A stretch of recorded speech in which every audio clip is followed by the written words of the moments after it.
I sit here, somewhat perplexed, with a gnawing feeling inside that something is wrong. I can't quite explain it, but it still eats me up inside. Sometimes you just know when something is wrong. Is it true? I don't make sense. Let me explain. I just went to my wife's office to give her the phone she left at home. No, I didn't see any message from someone she's cheating with or anything like that. It is not so easy. One of her employees looked at me strangely, but did not make eye contact. It was like he was avoiding looking at me while still looking at me, if that makes sense. I don't know what it was, but his expression stuck in my memory. I think it was an expression of pity. Maybe I should start from the beginning to bring you up to speed, since I don't quite understand it myself. If I don't do this, none of this will really make sense. I promise to be brief. My wife Denise and I met at university on the East Coast in the early 90s. My name is Joel. I'm 40 and she's 41. We've lived on the West Coast for 17 years. We've been married 17 years, but have been together since I was 19. We got married when I was 23, so I've spent more than half my life with this woman. We were young, naive, full of hope. All the wonderful things that come with being young. We have 2 daughters, Gemma and Sophie. They are 12 and 10 years old. Denise is an architect and runs her own firm, a few blocks from our house. I left that career 16 years ago for another, more lucrative one in computers and entertainment. We were in the middle of all this in the 90s in Silicon Valley. Well, let's just say everything turned out well for me. We are not rich, but we live very comfortably by American standards. It's funny how those big salaries don't really mean that much here in California with its high cost of living. With such literally poor schools and high taxes, you end up spending a lot of money on their education every year. I got distracted. We gave birth to our first daughter when I was 28. I knew nothing about parenting, but we made our way. I hope I didn't mess up as bad as my dad. We'll just have to wait and see. Denise worked for many years in large firms. She was a great designer and still is. We've said many times that I'd be happy to take time off when we have kids and not leave it solely her responsibility. Funny how that doesn't work so well when you're making 90% of your family's income. You become a slave to the responsibility of providing for your new household. I envied her freedom, she envied my career. After about 5 years of this and the birth of our second daughter, we decided our house was too small, so we built a bigger one. Soon after, financial circumstances required Tracy to return to work to help with expenses. After a short time in the workplace where she was constantly unhappy about having to work for others, I encouraged her to start her own business. Little did I know that this would be the most worrying decision I had ever made in my life to that point. I also didn't know that it could have a very big impact on the outcome of our seemingly inevitable divorce. I'm a jealous person, always been like this. This is due to some self-doubt. Why am I not confident in myself? Mainly because of my father. Watching your siblings be physically and verbally abused has such an impact on your psyche. I blamed myself for not being good enough for him to love me, and I blamed my sister for making him angry all the time. My sister and I haven't spoken for years. I guess I always harbored resentment towards her, accusing her of destroying our family. It wasn't her fault, but it took me a quarter of my life to realize it. But that is another story. It took me 6 years of therapy to realize that at age 8, you simply couldn't protect your sister from a 200-pound man who took out his hatred of his mother on her every day. His mother was also very cruel to him. One of the few times I met my grandmother, she insulted my little brother for wearing women's shoes, and she called my sister insults because of her clothes. My brother was 4 years old. He was playing with his mother's slippers. My sister was 8, and this outfit my grandmother was talking about was her outfit for a dance recital, which hated women. So Denise started her own company. At first, it was just her. Her partner suffered a nervous breakdown, and we had to end that professional relationship. I called him and asked him what the hell he was doing.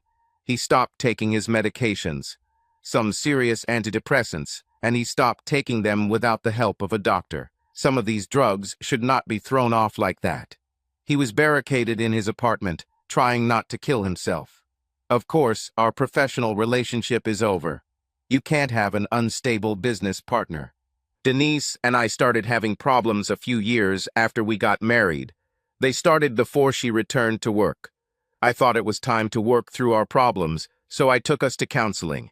We went to therapy together for 5 years as a couple. We went to therapy with a child therapist to learn how to communicate with our oldest daughter. We were both in individual therapy. She only lasted a year, but for me, this is already the 6th year. I went to the doctor initially because of panic attacks. I stayed because I received an education in human psychology, which helped me in my career and in my home life. I've managed a lot of people at work. I became a very good listener. For example, one day my friend's mother, who lived in a nursing home, was unhappy with the food she was served. She was so unhappy that she threw her on the floor and called her trash every time my friend came to visit her. After I talked to him for a few minutes, I learned that his mother was an excellent cook when he was a child.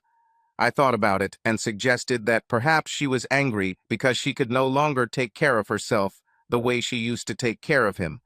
Perhaps she was angry because she used to cook these wonderful dishes for children, but now she physically could not do it. Perhaps it was even humiliating for her that her son saw her in such a state. I'd be angry too. I suggested that the next time he came over and she started getting angry, I would remind her of all the meals she cooked for their family. Talk to her about how they sat at the dinner table as a family and remember all the happy moments that he can remember. Thank her for what she did for their family. Telling her that, of course, those nursing home meals would never compare to what she cooked for their family. He did just that. I wasn't trying to be a therapist. I'm not qualified to be one, but as a manager, it becomes part of the daily responsibilities. And you know what? I was right and immediately hit the nail on the head. He just kept reminding his mother of her culinary talents every time he visited her. I would never have been able to give this advice without getting some insight from my doctor. I had anxiety attacks after my father died. He died from complications caused by a heart attack at the age of 63. My anxiety, something about all those repressed emotions that came out when it became safe to express them. I carried this shit inside of me for over 20 years, and it all just came out. My wife had to clean up a lot of the mess I made. I loved her for this. I was grateful that she was there and supported me. I started taking antidepressants, mainly to regulate my mood swings, mainly to stop suicidal thoughts. They scared me the most. One day, I even just walked into an intersection without looking at the traffic. It was a busy intersection in downtown Berkeley, and I didn't cross it at a crosswalk or traffic light. I was hoping that a car would hit me. It would be an easy way out of my pain. Another time, I thought about how easy it would be to just jump off the Golden Gate Bridge on Father's Day while walking across it with my kids. It's strange, but I am a very competent and successful person in my business. I manage 25 creative people, and on the outside, I appear as hard as a rock. I successfully manage millions of dollars of intellectual property each year and am respected throughout the company. One of my co-workers once joked and asked why I had so many bright shirts and such. I responded in an email that the brighter the color of the shirt, the more internal trauma I was trying to hide that day. You see, people are easily distracted by your appearance and don't really see you. It was a funny, but unfortunately honest answer. So there were problems in our marriage. My wife and I didn't have the connection I so desperately needed, but damn, I tried. I started working on this. Date nights, romantic notes, all those things to win her back. Since she returned to work, I have taken over cooking for the family. I had previously taken several cooking classes and found it an easy and stress-relieving way to provide dinner for my family every night. It really was a lot of work, but it was worth it when they appreciated it. I also cook at our parties as it keeps me busy and limits the amount of time I have to spend talking to people. You see, I have been uncomfortable in my skin my entire life, until recently when I took my life into my own hands. Don't get me wrong, my wife and I have had many great times. Quite a lot, actually. We had amazing vacations, starting with our honeymoon. like those camping trips when the girls were younger or trips to Europe and Hawaii. We always found a way to reconnect as a family when it was most needed. We upped and moved across the country together right after college. We started our careers together, our lives, everything together. You can't live half your life with someone and not experience something amazing together. Like the first time I saw the lake we stayed at for our first anniversary. I knew then that one day we would buy a house there. 16 years later, it became a reality. Denise and I have always agreed on major life decisions. Decisions like building a house, moving across the country, changing careers, having children, buying a second home. It was actually scary what we could achieve together when we both agreed on one of these big goals. For example, when we found out we were having a baby, within a week we already had a house. When we talked about buying a second home, within a week we were at the closing stage. When we disagreed, it was a completely different matter. Neither of us grew up learning to fight honestly, and many damaging things were said on both sides. Denise also has many good qualities. She was a wonderful mother, lover, architect, and friend. Life just gets in the way sometimes. And sometimes you're just not strong enough to handle some of the challenges that growing up throws at you. Denise was stressed and overwhelmed all the time. She took on too many clients and promised them things she couldn't deliver. She promised unrealistic deadlines, low fees, and so on. As soon as one of the existing projects reached a dead end, she took on new work, usually with dissatisfaction either on the part of the client or on the part of the contractor. The moment a conflict arose, she took on a new job, most likely because the new relationship was enjoyable and her projects were easier to manage in the early stages. Of course, it was easier than sitting together and solving complex problems. This cycle did not stop. It was self-reinforcing because at the end of the projects, she usually won some kind of design prize, and the clients were delighted with the results. I saw the problem, but that was enough justification for her to take on more and more work. I told her how proud I was of her and what a great example she was setting for the girls, hoping that she would feel some sense of achievement, but it wasn't enough for her. Our home life has become complicated. I managed almost everything from home and still worked full-time. I developed a routine. I did the shopping, cooked the food, did the laundry, pretty much everything. We agreed that I would do this to help her launch the company. I mean, she took 5 years off to have her kids and be with them, so what's 3 years of doing all the housework compared to that? But I couldn't get her to slow down and help at home to relieve me of some of the burden. We also stopped counseling 2 years ago to focus on the relationship and start dating again. Sometimes these dates really helped. She has always had nightmares, but recently they have become more frequent due to stress at work. By nightmares, I mean Denise would wake up screaming at me as if I were a stranger in the room trying to attack her. I had to do my best to calm her down mentally and emotionally. Then she fell asleep again. It took me several years to realize that she didn't remember any of this when it happened. I lay there feeling like I was going to have a heart attack, waking up from a deep sleep to her screaming at me. You tend to take it personally. Denise was clearly worried. Perhaps this was the cost of our modern busy lives with the unrealistic expectations we set for ourselves. It's sad if that's the case. Our sex life was practically non-existent for some years, once a month or so, and always on my initiative. We talked about the reasons. Medical, perhaps hormones. She claimed that the reason was that she did not feel close to me. She didn't want to have sex with someone she didn't love. She rejected me so many times that at some point I stopped trying. It's humiliating when your wife constantly rejects you. It hits your self-esteem. I tried to spice up our sex life. Sometimes it worked, sometimes it didn't. I tried to date her. I lost weight and got in shape. I focused on myself and my family, not her. It was too painful to continue seeking her approval. It was a constant pain. I decided at some point that I would probably divorce her after the girls left for college in a few years. I could hold out until then, right? She actually brought up this idea in couples therapy one day. It was definitely a great confidence booster. I deserved a chance with someone who truly loved me. But first I needed to start loving myself, so I tried to stop focusing on her and focus on myself. This was easier said than done. I started opening up at work, interact with people, listen, communicate. I think it was my way of not letting all the dysfunction at home destroy me emotionally. I was giving myself a chance to escape in the future. I told myself that I wouldn't have to endure this forever. I could leave. Or she could. Why didn't I just leave? I used to love her. The kind of needy love that wasn't helpful or healthy, and I didn't understand that until much later in our marriage. One woman at work, whose husband also worked there, became my partner in the department. She was the administrative one, and I was the creative director. She had been burned in a previous group with incompetent staff, so when we started working together, she was amazed at how well I managed everything.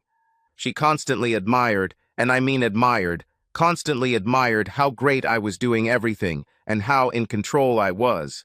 She admired how much she enjoyed working with me. I mean, comparing competence to incompetence is not a fair comparison.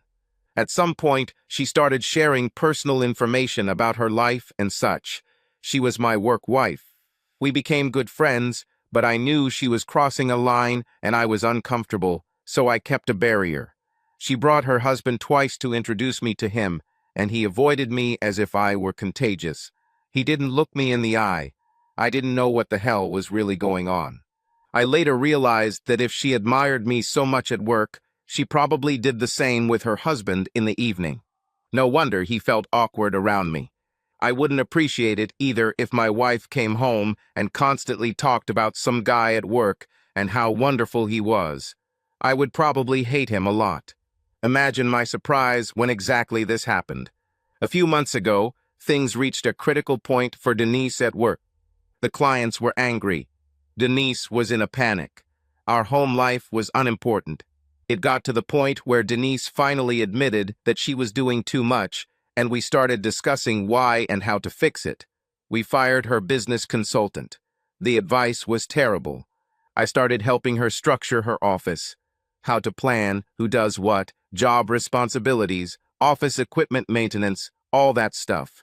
I'm not a business expert, but I spent 17 years managing millions in manufacturing processes and personnel. It really wasn't that difficult for me. I took immediate action, and we saw immediate results. Denise finally relaxed for the first time in a long time, and we started having sex again. But it didn't last long. I arranged interviews. Jared was smart, bright, full of energy, and had some experience.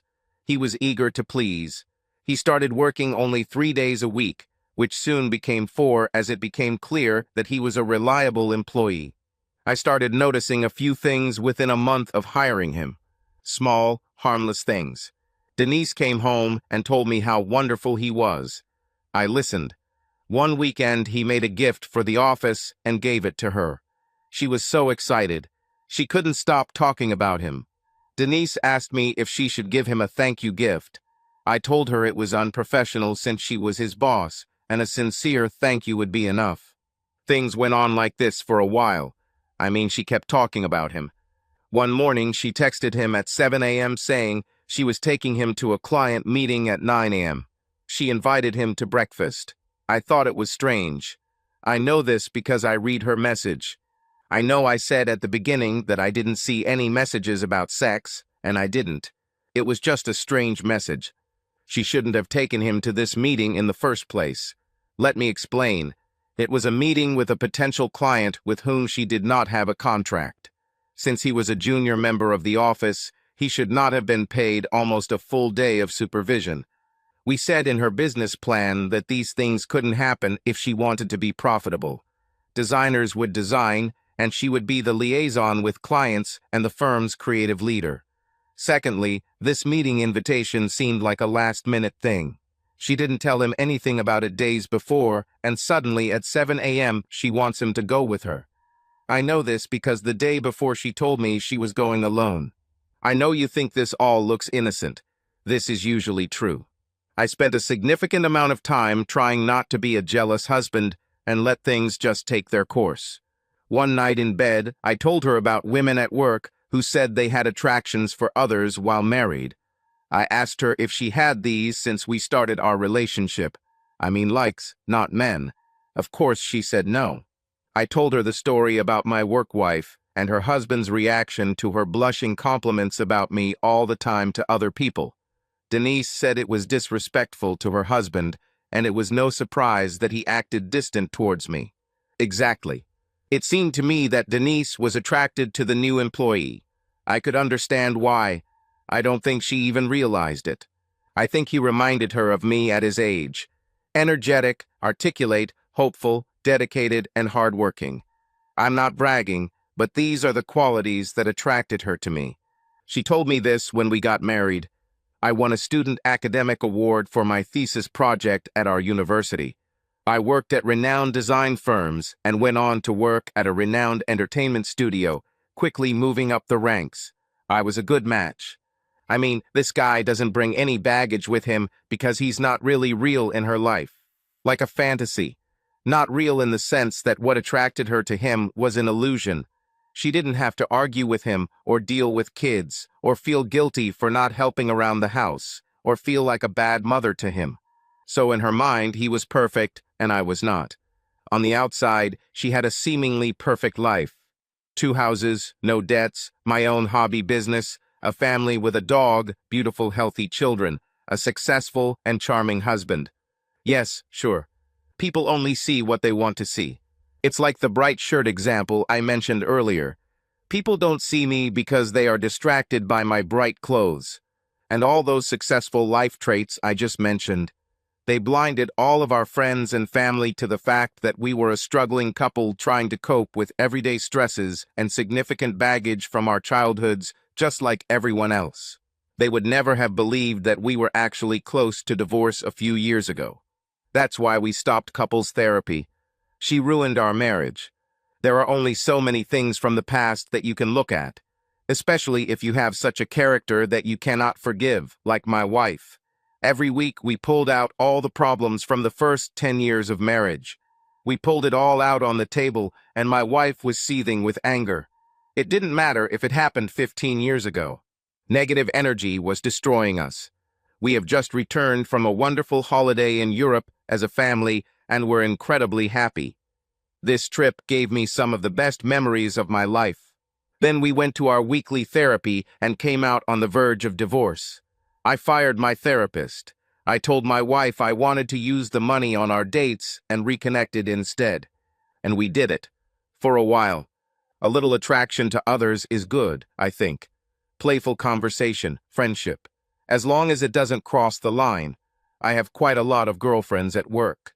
I keep this in perspective. I don't go out with them alone outside of the office.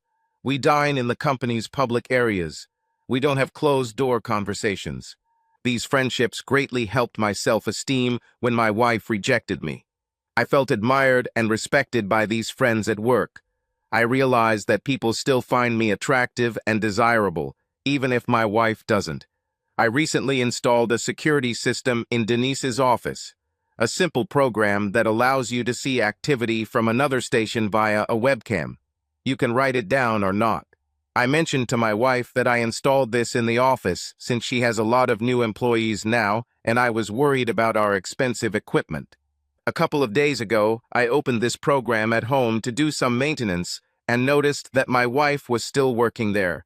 I thought she left for a meeting. Her friend also came, and they talked. They were the only ones in the office. The security system had an audio feed, so I decided to listen for a minute. For some time, my wife and her friend talked about life, work, ordinary things. Her friend Annie had been married for some time and talked about some of the difficulties they were facing. Common family problems. She wanted children, but her husband did not. He avoided sex with her, so she went to therapy. They were good friends, so this level of conversation was normal. Annie asked Denise about our family life, how we were doing, how we managed to be together for so long. Denise's answer was a little more honest than I was comfortable with. At least it woke me up to the truth of what was really going on. I don't know, really, I mean, most of our marriage was just learning how to be married, if that makes sense. Denise said. It was complicated. Of course we fought, and we went to therapy together. And Elliot has a lot of baggage from his childhood. It's like I had a damaged husband, and I sometimes get angry at what I was put through with his unstable emotional state when his father died. You love him, I mean, really love. Like if you could start over, would you choose him again? I mean, he's good looking, seems like a great dad and all that. I always thought you two were happy, Annie asked. I loved him. I think I'm more attached to him now than I love him. If I had to start over, I don't think I would choose him. But then I wouldn't have my daughters. You know, I somehow cheated on Tom. This was hard. I mean, I didn't really cheat. He just didn't want to have sex with me, so I went out in the evenings with a guy from work, said Annie. Tom found out. I hurt him badly, even though nothing actually happened to that guy. A little kissing and touching. You know, that kind of college stuff. At least it got us talking. And we actually talked for the first time about why Tom doesn't want kids. I think this is the reason why we are still going through difficulties, I mean this affair. I can see how difficult this would be for Tom, Denise said. You know, I always thought that I was a one-man woman, and I was like that our whole marriage. Denise continued, but now it doesn't seem so important to me. I mean, what's the point, right? At the end of the day, marriage is still difficult, and I still have to endure it. And what's wrong with being happy? I just don't think it's a big deal if I have a little fun. It doesn't actually harm anyone. Denise said again. I didn't like where this conversation was going. I was actually quite scared. Really just sad and disappointed. Although our marriage was difficult, I truly felt that I truly loved Denise. But somehow I always felt that this was not so on her part. I mean, for a long time I talked to my therapist about these being my childhood insecurities.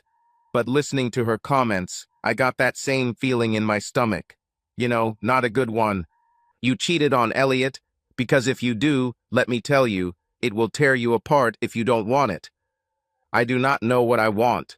I know that I want to be happy, and I know that I'm not happy now. I look at Elliot and see my failures, or at least a reminder of them.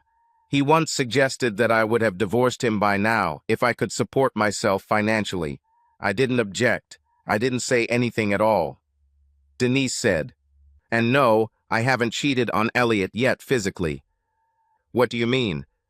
At that moment, Annie's phone rang and she answered. It was her husband. She said that she had to go and that they should continue this conversation later. My wife went back to work and I turned off the camera. By then I was feeling pretty bad. What did she mean when she said more about cheating? And what do you mean not physically? The only thing that came to my mind was that she felt something for this guy. I didn't expect this. I really didn't know what to feel. I think I just sat there in the chair until Denise came into the house. She asked if everything was okay, to which I simply replied no, without explanation. I went to bed without saying a word. Inside I was grieving. I mourned our relationship.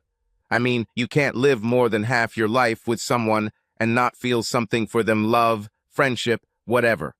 Grief and fear is all I can describe how I felt. I think it was the realization that I knew where this was going. This is what was going to happen I feared the most. It's like the analogy people make of watching a train crash in slow motion, unable to stop it. You know what the end result will be, but you just hope and pray that it won't be that way. Now, I've never seen a train wreck, and probably a very small percentage of the population have either, but it's an easy visual analogy to imagine, minus its reused reference. So, back to today, I walked into her office and saw her designer acting strangely towards me. I was confused. I spent the next few days gathering my thoughts and composure. Every night I had to endure Denise's compliments about Jared's existence, and how wonderful he was, and how he did everything right. I once commented that she talks about Jared a lot. I asked if she was in love with him. Her eyes showed panic for a moment, but she calmed down and recovered. No, I'm just very impressed. The last guy we had was so inexperienced. It's nice when someone takes responsibility. Exactly. I wonder if it was a Freudian slip, or if she didn't really mean what she meant under the circumstances. This week was her birthday. We had the usual celebration, and the girls gave their mother gifts. I wrote her a letter. This was the letter she asked for as soon as she found out I was writing it. You see, this is part of my suicide letter. It's chilling, I know. What I mean is that we recently finalized our wills, and part of that process was for me to write Denise and each of the girls a goodbye letter. I wanted to tell them what they meant to me, help them cope with their grief, and remember the good times we had. I told Denise about this. She was sad one morning that if she died first, she would never read my letter. I then told her that I would finish the part about our early memories and give it to her. That's what I did. As a result, the letter was 16 pages long. Small print. No double spacing. It was a sequential list of paragraphs, each describing a different memory of our time together. I could have written 100 pages, but felt that 16 would be enough for her for now. I gave her this letter for her birthday. She said she wanted to rest so she could read it. 3 weeks have passed. She still hasn't opened it. I don't know about you, but if my spouse gave me a 16-page letter full of romantic and good memories, I would want to read it. It showed me where I was for her. It was painful.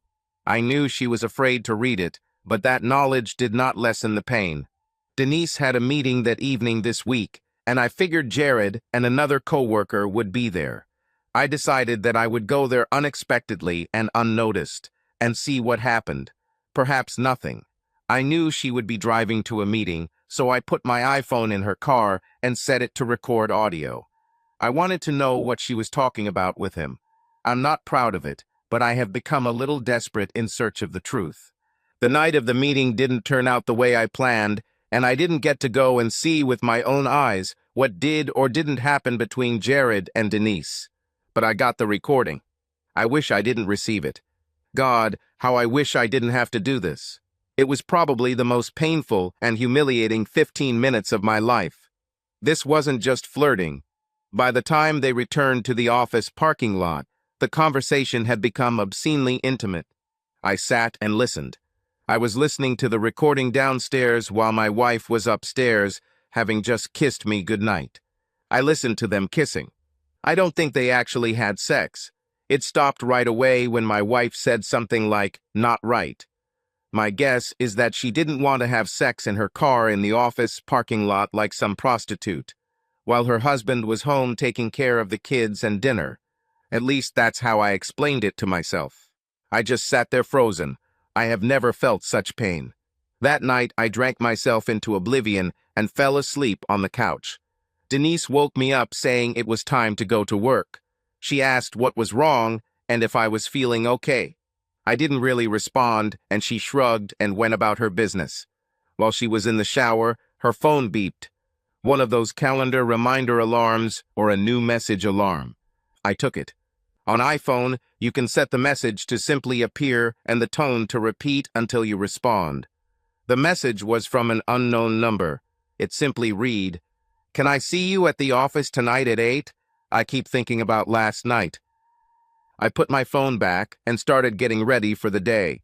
Denise got dressed, and before leaving the house, she mentioned that she had a meeting at 8 that evening which she forgot to tell me about.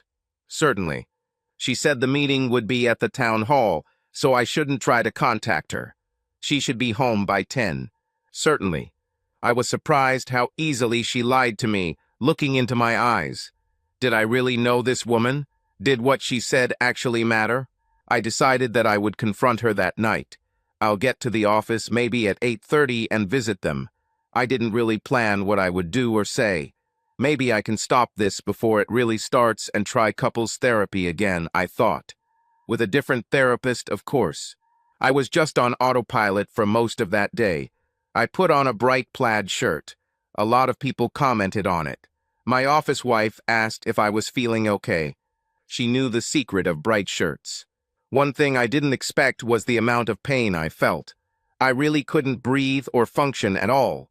Painkiller is the word I'm looking for. My wife called after dinner to remind me of her appointment that night. I think she felt something was wrong. "Elliot, are you feeling okay? Have you not been yourself and looked very ill this morning? Do you need to go to the doctor?" "Maybe," I played. You know the doctor's office hours are late, so maybe you could take me there to his office this evening. He works in the evening. I was talking about my therapist. Oh, you know I have a meeting tonight? Oh, right. Her only concern was that it wouldn't affect her evening meeting with her friend. What is it? Are you sick? No, not at all. The doctor could help. I was talking about my psychiatrist, not my therapist. She didn't know this. I just found out something terrible about a very good friend of mine, so I'm not feeling very good. It hurts because I don't want anything to do with him anymore, and I might have to tell him tonight if things don't work out. Oh no, let's talk about this tonight after I get back. Fine. Certainly. Okay, bye. And Denise, I love you. I love you too, Elliot. I hope you feel better. I locked my office door. I sat down in a chair and just lounged. I had muscle relaxers in my drawer for anxiety and such for when needed during the day. I also had alcohol. I also had Tylenol with codeine that I was going to take home for my daughter who just had her teeth pulled. I knew I could take enough to cause liver failure and other problems. Oh, believe me, I've researched it. But perhaps the other night was a fluke. This couldn't be the case because today's meeting was a scheduled meeting. I realized that she was deliberately planning to cheat on me. Although maybe not, maybe she was going to tell him that it was a mistake and it needed to stop. Maybe the train wreck won't be as bad as I know it will be. Right. People see what they choose to see. I sat there and seriously thought about taking all the medications and the entire bottle of vodka. The only thing that stopped me was the thought of my girls. It wouldn't be fair, really, if my office wife found me like that. It would be too traumatic. It wouldn't be fair. In addition, girls will not receive any insurance payments. I left the office at 6 o'clock and went home. I picked up dinner and went home to feed the girls. I existed in a state of shock until 8, at which time I told my daughters that I needed to get things done. I kissed them both and told them I loved them and how much they meant to me. I told them that one day they would receive a letter letting them know how important they were to me, but I hoped it wouldn't be any time soon. They really didn't understand what I was talking about. I got ready and went to Denise's office. As I stood outside, I felt empty, scared, and strangely hopeful that everything would be okay. As I stood outside trying to listen, I wondered how I ended up in this place and time. The office had a large window at the front with a door. The blinds were closed, and the small office faced the sidewalk. There was another door on the side of the building. I stood outside. I turned on my iPhone and went to the web server to see what was going on under the hood. I wish I had done this. God, I'm so sorry I did this. I'm not going to go into detail about what I saw and heard. These were things that a married man should never see or hear about his wife. Did I really know this woman? Who the hell was she? Or who did she become? The train wreck didn't stop. It was getting worse. I thought about stopping it and intervening, but I didn't do it. Not because he was a coward, but because he felt it was over and somehow accepted it. It hurt like it did, but I couldn't control what she did. It took more strength not to go in than to go in and face them. We don't really own the other person, so I couldn't tell her what to do. It's more like we share parts of our lives through mutual respect. How to share your soul. Share your hopes and fears. Share laughter. You're fooling yourself if you think otherwise. I was about to turn off the phone when I heard my wife asking him to stop. They haven't had sex yet. They had a fight. Jared rushed out the front door, but didn't notice me from the side. He got into the car and quickly drove away. My wife was crying in the office. Usually it becomes very unpleasant for me to see her cry. Not this time. The front door was open, so I entered. This nearly gave her a heart attack, and she exclaimed, "Elliot, what are you doing here?" She looked scared. "How long are you here?" "All the time." I was drained, as if it didn't matter anymore. I was about to go in and stop him when I heard a crash.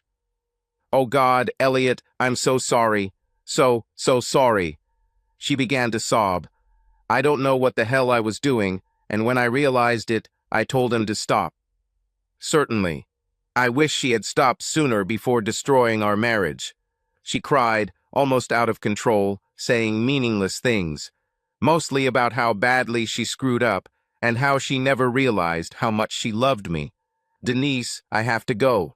I will have documents for you to sign in the morning. I prepared them today in case this happens tonight. I said this to hurt her. I was angry, of course. In fact, I didn't have any documents. What the hell do you mean, Elliot? Why can't I go home? What documents? Sorry, but let me explain. What do you mean if it happens tonight? How did you know? Shut up, Denise. I mean, does it really matter now? Is this really the question you want to ask me after what you did? You damn. I really wanted to call her names, but that's not in my nature. She was the mother of my children and everything. That never stopped her from calling me names. Like when she called me an asshole in front of our girls. That fight started because I wanted to spend time with her and asked for an evening together. You can't come home because if you do. I didn't finish, and I didn't have to. Her eyes flashed with fear and confusion as she stepped back. You see, I was holding my own for now, but inside I felt pure, unadulterated rage over the death of my marriage. Do not come to me. I was really very scared. I was really afraid that I wouldn't be able to hold it in, and I really didn't want to hurt her. I used to love her. She was the mother of my children. Denise came to me, crying, sobbing, shaking. She tried to cuddle up to me, all the while exclaiming how much she loves me and asking for forgiveness. I started to panic, mostly out of fear of losing control and hurting her, so I started backing away and trying to push her away. Leave me alone. I was upset at this moment. I was stepping back, and at that moment, as fate would have it, I tripped over the curb of the sidewalk. The city should really get around to fixing these things. Denise was on the city commission on these issues, for goodness sake, so it would seem that the sidewalks should be safe. I didn't mention that her office was near the street corner. Not that it would matter if. About the time I tripped, the blue Fiat turned the corner. In fact, it would be more accurate to say that he turned the corner at speed. It was some high school student trying to get his girlfriend home before curfew, rushing along, not paying attention. So my Labrador, whom I told you about earlier, died. Some high school student was in a hurry to take his girlfriend home so she wouldn't be late and hit her. Her name was Lady. She had coarse black fur. She was a mother. The driver probably didn't see her because of the black color, but if he had slowed down, he would have seen her. He broke her back. She never saw it.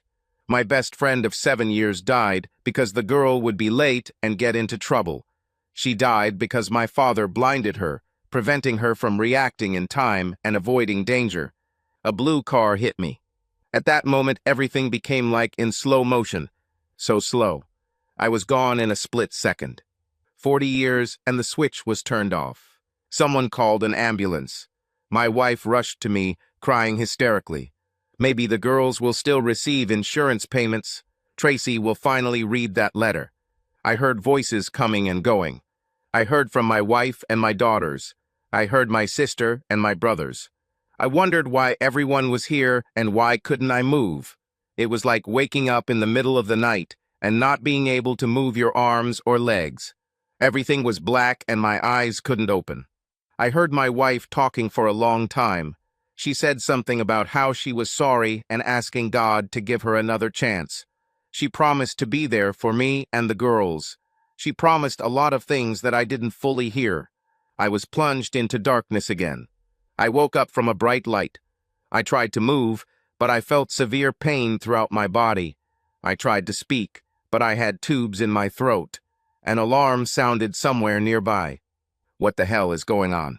Are you awake? We thought you would return to us soon. Do not move. I'll call your wife and daughters if they're still here. Don't try to talk. Please lie still.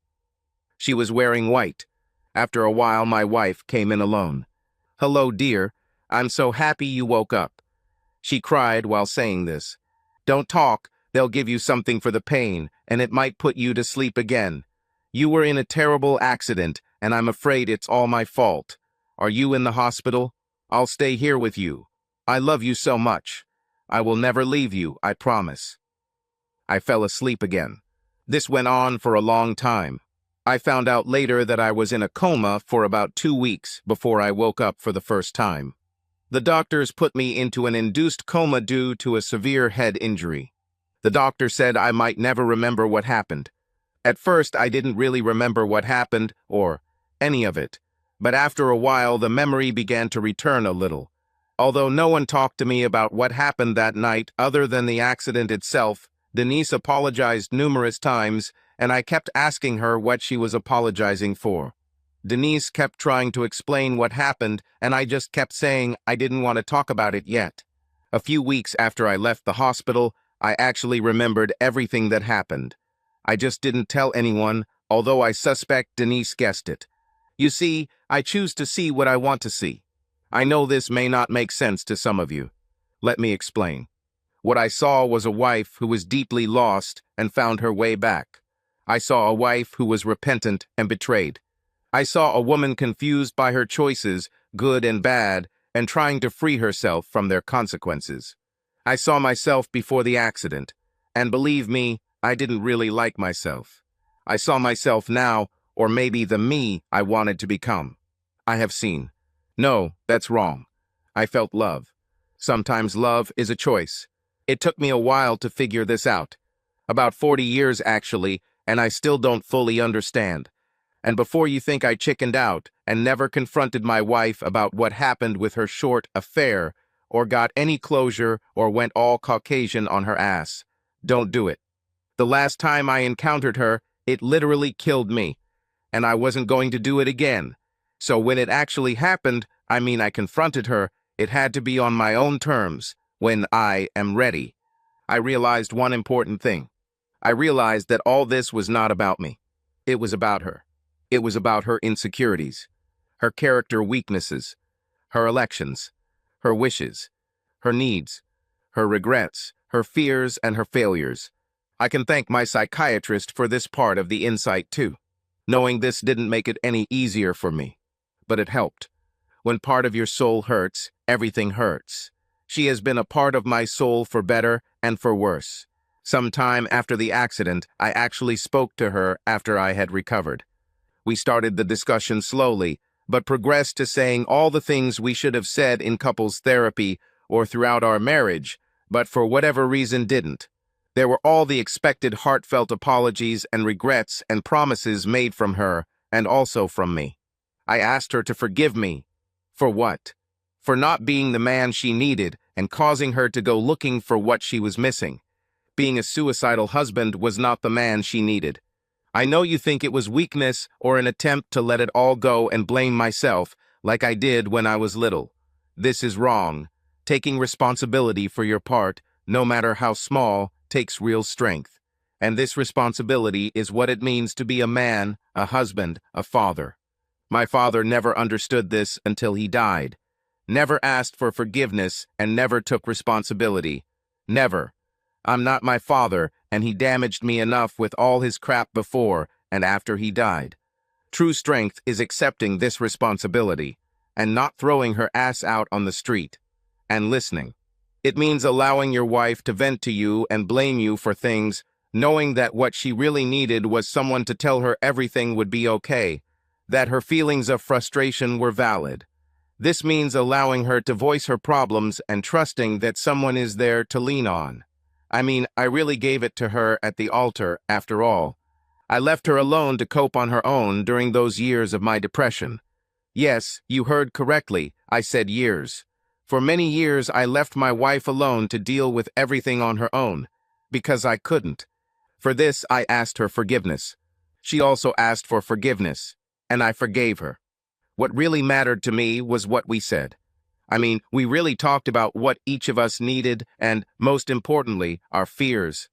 We discussed why we were so lost and how we needed to find our way back to ourselves and each other. We finally allowed ourselves to be vulnerable. Her fear was of letting me down. I think it's really about letting yourself down. Remnant from childhood. My fear was simply being alone, or more accurately, being abandoned, unloved. Again, childhood trauma. You know, I had never felt so close to her until we started this long series of conversations. I must say that since then I have felt this constantly. It's just a pity that it took such an accident for us to understand what is truly important in our lives. It's funny how it works. Subscribe to our channel so that your love doesn't cheat on you, and go ahead and listen to the next story, because this story is nothing compared to the next one. If you're under 18, don't even think click to the next one.